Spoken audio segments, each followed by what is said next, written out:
गे छोरा बिना कोना करहबे दिल जेहन लगैबे ता तू पछतैबे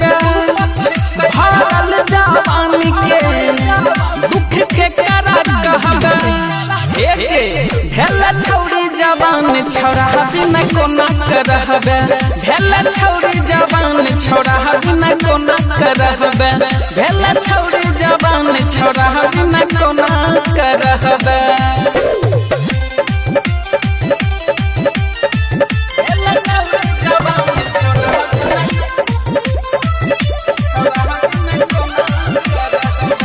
जहिना कोयल बिना सुन लगे बगिया वहिना गे छोरा बिना छोड़ी तोहर भगिया जहिना कोयल बिना सुन लगे बगिया वहिना गे छोरा बिना छोड़ी तोहर भगिया गे छोरा बिना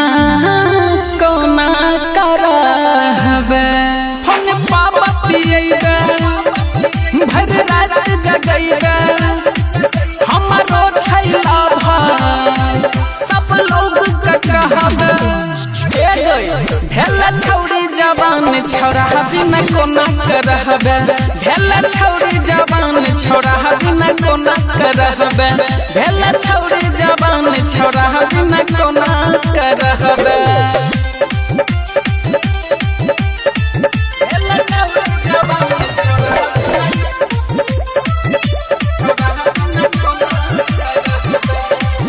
नवीन कटदा रही दिल गे कहियो अकेले परमानंद से मिल गे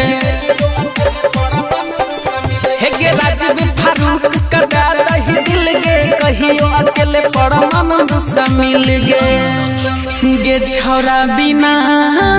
कोना करहबे